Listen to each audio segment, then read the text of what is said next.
The story is different. It's not like a lot of things I've come across, but just the raw concept is really unique. It's not a religious film, but depending on your beliefs, you will interpret where these people are and what these people are up to depending on your belief system. I played the guy we call the older suit. He's this interrogator who basically gets the job of interrogating this guy who may or may have not done something really bad. And it's up to me to get the truth out of him. But my character has some serious ulterior motives for getting the answers that he wants to get out of him. Johnny came to me like a few months ago and he was like, hey, I heard you've written some stuff in the past and I was curious if you had anything available I could look at, maybe play around with. And I was like, yeah, sure. He gave me this script. It was a comedy that I really liked. I thought it was hilarious, but it was a lot. It was a lot of actors, it was a lot of places, a lot of locations, a lot of everything. A lot of money would have went into it.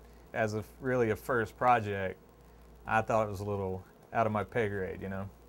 So I kind of said, I've got this idea, but it's not written, and I just sort of sat down, I told him the basic idea, and he seemed pretty keen on working with that, and so we took off from there. So we sat down and he pitched this idea of this movie, 331, and I thought it was amazing. It begs a question that I haven't heard asked in a movie, which is pretty cool, and you'll have to watch it to get that question. Jason did a fantastic job on the script. Kevin Sibley, the DP, can shoot. The kid can shoot, and that's it. Like, forget about it. And Kevin Sibley was our DP and just did a great job of coming up with these really neat-looking shots, did some really cool stuff. Steven was our guy, our man who was shot, and he spent, 2 weeks hunched over in pain.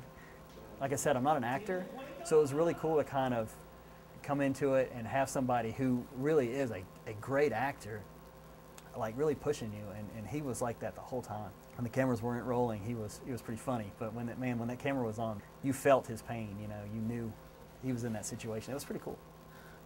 When I read the script, I said, Mike Rush. It took forever to ask Mike to do it.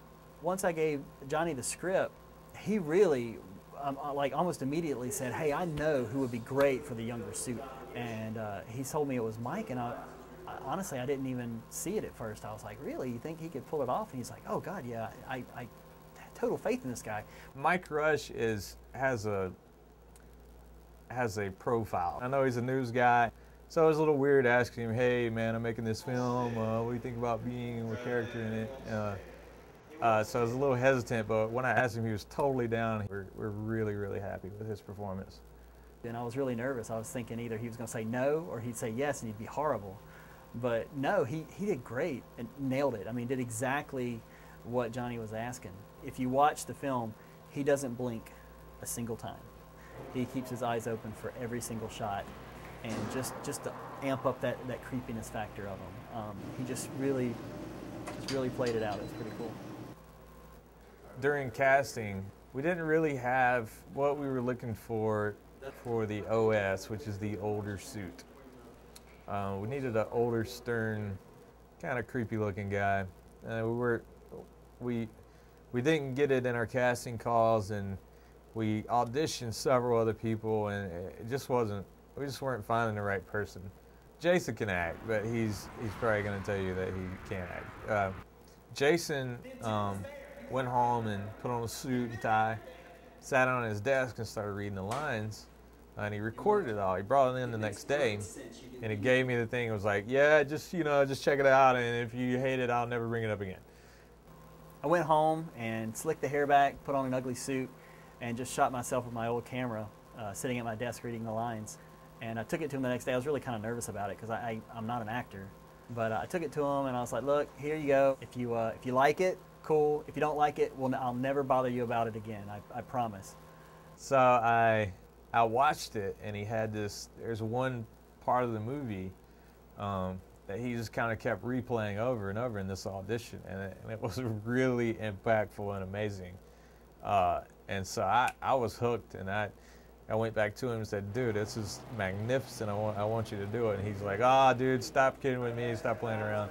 And he doesn't realize his talent. So yeah, I definitely cast him for the part, and he knocked it out of the park. This film is a low budget short. It was produced with just effort, really. There was hardly any money involved. We had a ton of help from the people in this community. Eva Golson at the mobile film office helped us with every single location and hooked us up with the perfect people to get what we needed to get this thing done. The people that would just come out and help, I mean, carry a box from here to there. You can't do these things without people like that.